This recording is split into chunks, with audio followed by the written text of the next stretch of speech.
ওম শান্তি। বাবা আজকে বলছেন, মিষ্টি বাচ্চারা, দেহ অভিমান তোমাদেরকে দুঃখী বানিয়ে দেয়, এই জন্য দেহি অভিমানী হও। দেহি অভিমানী হয়ে থাকলেই পাপের বোঝা সমাপ্ত হবে। প্রশ্ন আছে, সত্যযুগে ধনির পদ কিসের আধারে প্রাপ্ত হয়? বাবা উত্তরে বলছেন, জ্ঞানের ধারণার আধারে ধনী অর্থাৎ সাহুকার হয়।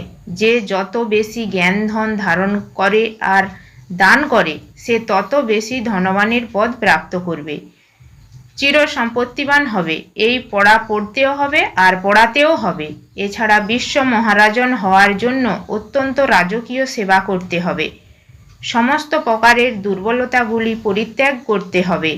সম্পূর্ণ দেহি অভিমানী হতে হবে। অত্যন্ত ধৈর্য আর গম্ভীরতার সাথে বাবাকে স্মরণ করতে হবে। গীত আছে, ধৈর্য ধরো হে মানব। ওম শান্তি। এটা কে বলেছেন? বাবা বাচ্চাদেরকে বলেছেন ধৈর্য ধরো। সমগ্র দুনিয়াকে বলেননি, যদিও সবাই হলো তার সন্তান, কিন্তু সবাই তো এখানে বসে নেই। বাচ্চারাই জানে যে বরাবর এই দুঃখ ধাম পরিবর্তন হতে চলেছে। সুখ ধামের জন্য আমরা পড়াশোনা করছি বা শ্রীমত অনুসারে চলছি। বাচ্চাদেরকে ধৈর্যও দিচ্ছেন। বাস্তবে সমগ্র দুনিয়ারই গুপ্তভাবে ধৈর্য প্রাপ্ত হচ্ছে। তোমরা জানো যে আমরা এখন সম্মুখে শুনছি, সবাই তো সম্মুখে বসে শুনতে পাচ্ছে না। তিনি হলেন অসীম জগতের পিতা, অসীম জগতের দুঃখ হরণকারী এবং সুখ প্রদানকারী। দুঃখ হরণ করে সুখের রাস্তা বলে দেন। তোমরা যখন সুখ ভোগ করবে তখন দুঃখের নাম থাকবে না। সুখের দুনিয়াকে সত্যযুগ আর দুঃখের দুনিয়াকে কলিযুগ বলা হয়। এটাও বাচ্চারাই জানে, সত্যযুগে সম্পূর্ণ সুখ আছে, সেটাও 16 কলা সম্পন্ন। যেরকম চাঁদেরও 16 কলা সম্পন্ন হয়, পুনরায় কলা কম হতে হতে অমাবস্যাতে কত ছোট এক ফালি চাঁদ হয়ে থেকে যায়, প্রায় অন্ধকার হয়ে যায়। 16 কলা সম্পূর্ণ তো সম্পূর্ণ সুখও হবে। কলিযুগে হলো 16 কলা অপূর্ণ, তাই পুনরায় দুঃখও হয়ে থাকে। এই সমগ্র দুনিয়াতে মায়ার গহন লেগে যায়। এই জন্য এখন বাবা বলছেন যে তোমাদের মধ্যে যে দেহ অভিমান আছে, সর্বপ্রথমে তাকে পরিত্যাগ করো। এই দেহ অভিমান তোমাদেরকে অনেক দুঃখ দেয়। আত্মা অভিমানী হয়ে থাকো, তাহলে বাবাকেও স্মরণ করতে পারবে। দেহ অভিমানে থাকার কারণে বাবাকে স্মরণও করতে পারবে না। এ হলো অর্ধেক কল্পের দেহ অভিমান। এই অন্তিম জন্মে দেহি অভিমানী হয়ে থাকলে এক তো পাপের বোঝা সমাপ্ত হবে, আর দ্বিতীয় হলো 16 কলা সম্পূর্ণ শতপ্রধান হয়ে যাবে। অনেকে দেহ অভিমানের কথা কেউ বুঝতে পারে না। মানুষকে দুঃখী করে এই দেহ অভিমান। তারপরে হলো অন্যান্য বিকার। দেহি অভিমানী হলে এইসব বিকার নষ্ট হয়ে যাবে, না হলে ত্যাগ করা মুশকিল হয়ে যাবে। দেহ অভিমানের অভ্যাস পাকা হয়ে যায়, তাহলে নিজেকে দেহি অভিমানী মনেই করতে পারে না। এর জন্য সকল বিকারের দান দিতে হয়। সর্বপ্রথমে দেহ অভিমানকে ত্যাগ করতে হবে। কাম ক্রোধ ইত্যাদি সব পিছনে পিছনে আসতে থাকে। তোমাদের বাবা হলেন তিনি। দেহ অভিমানের কারণে লৌকিক বাবাকেই বাবা মনে করে আসছে। এখন মুখ্য কথা হলো যে আমরা পবিত্র কিভাবে হব। পতিত দুনিয়াতে সবাই হলো পতিত, পবিত্র কেউই হতে পারে না। এক বাবাই আছেন যিনি সবাইকে পবিত্র বানিয়ে খুশি খুশিতে বাড়ি ফিরিয়ে নিয়ে যান। এখন বাচ্চারা, তোমাদের মধ্যে তো যোগের চিন্তন লেগে আছে। তোমাদেরকে জীবিত থেকেও মৃতবৎ জীবন যাপন করতে হবে। দেহ অভিমান ভেঙে ফেলা মানে মরে যাওয়া। আমরা আত্মারা বাবাকে স্মরণ করে পতিত থেকে পবিত্র হয়ে যাব। এই পবিত্র হওয়ার যুক্তি বাবাই এসে বুঝিয়েছেন, এখন পুনরায় বোঝাচ্ছেন। কল্প কল্প পুনরায় বোঝাবেন। দুনিয়াতে আর কেউই এই কথা বোঝাতে পারে না। মূল কথা হলো শিবকে স্মরণ করার। সেটাও যখন এখানে এসে ব্রহ্মা কুমারীদের দ্বারা শুনবে, কেননা দাদা ঠাকুরের উত্তরাধিকার প্রাপ্ত করতে হবে। তাই বাবাও অবশ্যই চাই, যার দ্বারা প্রাপ্ত হবে। সাকার দ্বারা নির্দেশ তো নিতেই হয়। অনেক বাচ্চা আছে যারা মনে করে যে আমরা শিব বাবার সাথে যোগ লাগাবো, ব্রহ্মা বাবাকে ছেড়ে দেব। কিন্তু শিব বাবার থেকে শুনবে কিভাবে?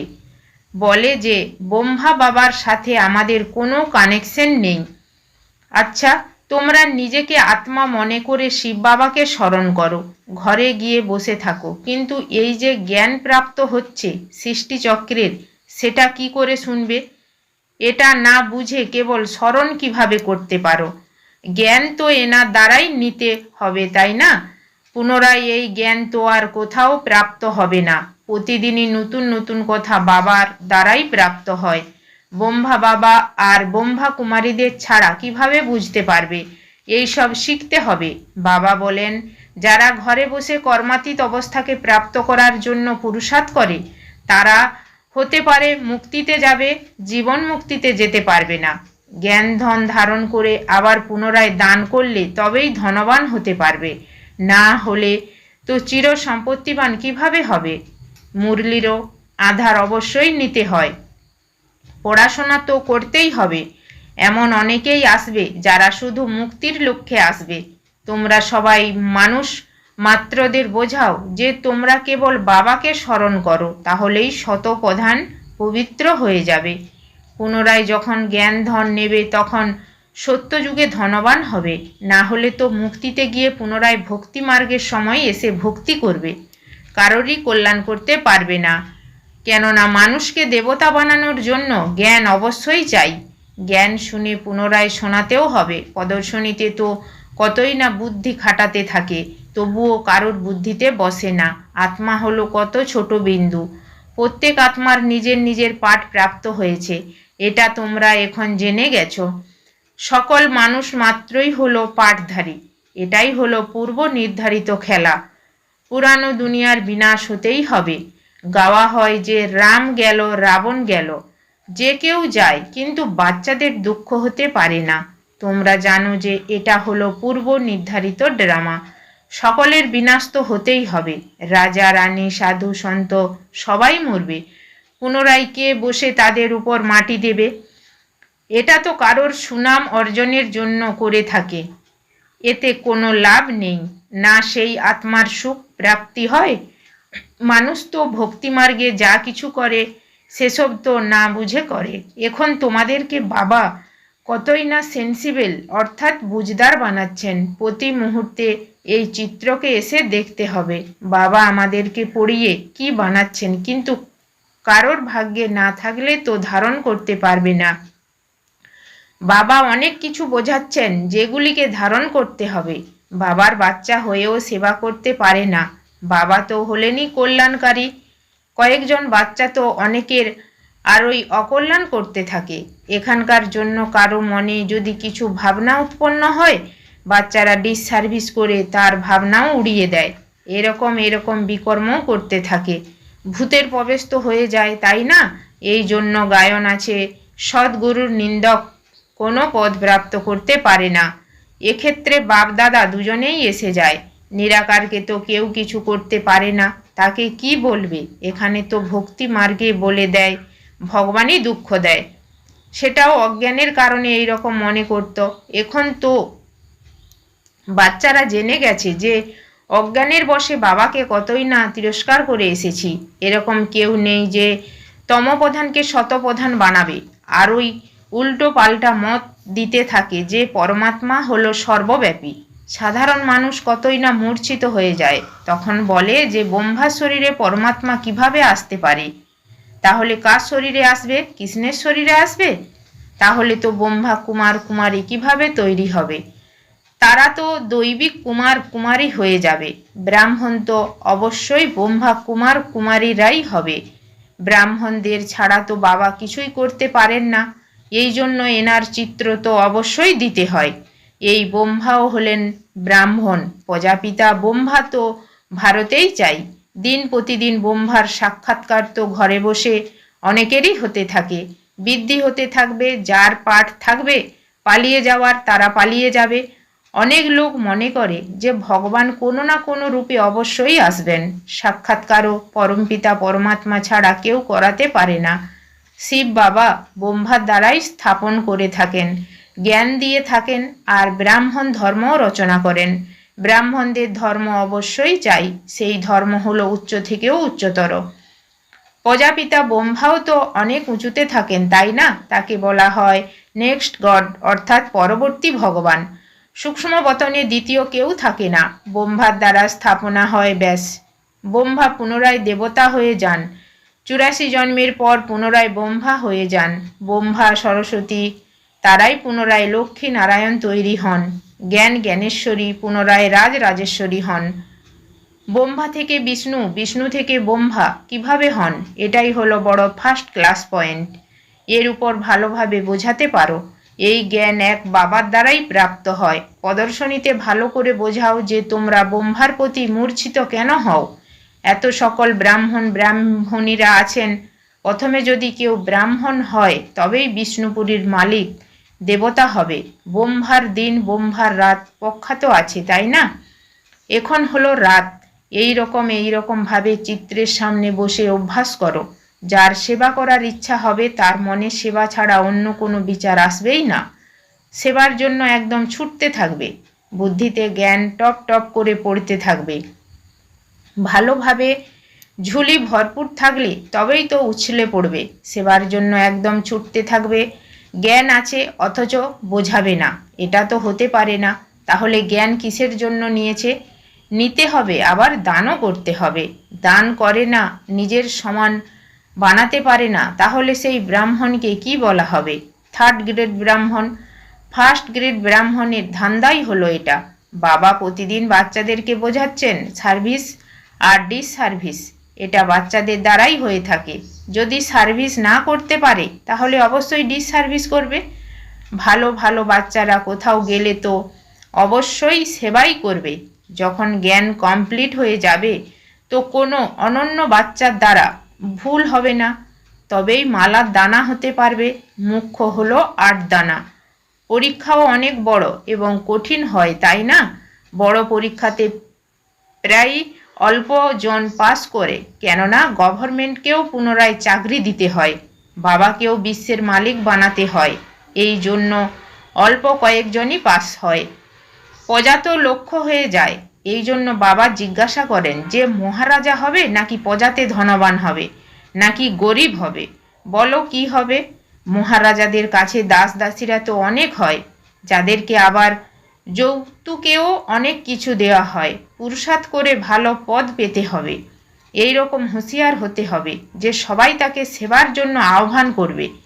হাতে গোনা কয়েকজনকে আহ্বান করে, এটা তো জানো, তাই না? বাকি যাদের মধ্যে লক্ষণ ঠিক নেই তাদেরকে তো কেউ কখনো আহ্বানই করে না। কিন্তু নিজে থোড়াই জানে যে আমি হলাম থার্ড ক্লাস। কেউ তো খুব ভালো সেবাধারী, যেখানে সেখানে সেবার জন্য ছুটতে থাকে, চাকরির জন্য চিন্তা না করে সেবার জন্য ছুটতে থাকে। কেউ কেউ তো আবার চাকরি না থাকা সত্ত্বেও সেবা করে না, শখ নেই, ভাগ্যে নেই, অথবা গহচারী বসে আছে। সেবা তো অনেক আছে, পরিশ্রমও হয়, ক্লান্তও হয়ে যায়, বোঝাতে বোঝাতে গলা ধরে যায়। এরকম তো থার্ড ক্লাস আত্মাদেরও গলা ধরে যায়। এর মানে এটা নয় যে তারা খুব ভালো সেবা করেছে। বাবা জানেন যে ভালো ভালো রাজকীয় সার্ভিস কারা কারা করতে পারে, কিন্তু অনেকের মধ্যে দুর্বলতাও অনেক থাকে। নাম রূপে ফেসে যায়, পুনরায় শিক্ষা দিয়ে তাদেরকে শোধরানো হয়। নাম রূপে কখনো ফেসে যেও না, দেহ অভিমানী হতে হবে। আত্মা হলো ছোট্ট বিন্দু, বাবাও হলেন বিন্দু। নিজেকে ছোট বিন্দু মনে করে বাবাকে স্মরণ করতে অনেক পরিশ্রম আছে। স্থূল রূপে তো বলে দেয় যে শিব বাবা আমি আপনাকে অনেক স্মরণ করি, কিন্তু একুরেট বুদ্ধিতে স্মরণ থাকা চাই। অত্যন্ত ধৈর্য এবং গম্ভীরতার সাথে স্মরণ করতে হবে। এই রকমভাবে খুব কমই কেউ স্মরণ করে থাকে, এতে অনেক পরিশ্রম আছে। আচ্ছা, মিষ্টি মিষ্টি হারানিধি বাচ্চাদের প্রতি মাতা পিতা বাপদাদার স্মরণের সেনসুমন আর সুপ্রভাত। আত্মাদের পিতা ওনার আত্মারূপী বাচ্চাদেরকে জানাচ্ছেন নমস্কার। ধারণার জন্য মুখ্য সার। 1 নম্বরে নিজের বুদ্ধিরূপী ঝুলি জ্ঞান রত্ন দিয়ে ভরপুর করে দান করতে হবে। এই কাজে ব্যস্ত থেকে প্রথম শ্রেণীর অর্থাৎ ফার্স্ট ক্লাস ব্রাহ্মণ হতে হবে। 2 নম্বরে বলছেন তোমরা হলে কল্যাণকারী বাবার সন্তান, এই জন্য সকলের কল্যাণ করতে হবে। কারো ভাবনাতে আঘাত করা ভুল মতামত পেশ করা এইরূপ অকল্যাণের কর্তব্য কখনো করো না। বরদান, আত্মিক উন্নতির সাধনের দ্বারা সকল পরিস্থিতির উপর বিজয় লাভ করে অকাল মূর্তি ভব। বিস্তারে, যেরকম শরীর নির্বাহ করার জন্য অনেক সাধন কাজে লাগাও, এই রকম আত্মিক উন্নতির জন্য সাধন ব্যবহার করো। এর জন্য সর্বদা অকাল মূর্তি স্থিতিতে স্থিত হওয়ার অভ্যাস করো। যে নিজেকে অকাল মূর্তি অর্থাৎ আত্মা মনে করে চলে, সে অকালে মৃত্যুর থেকে, অকাল থেকে, সকল সমস্যার থেকে বেঁচে যায়। মানসিক দুশ্চিন্তা, মানসিক পরিস্থিতিগুলিকে দূর করার জন্য কেবল নিজের পুরানো শরীরের ভাবকে ভুলে যায়। স্লোগান, কেউ যদি কোনো কথায় বারবার ফিল করে তাহলে সে ফাইনালে ফেল হয়ে যায়। ওম শান্তি।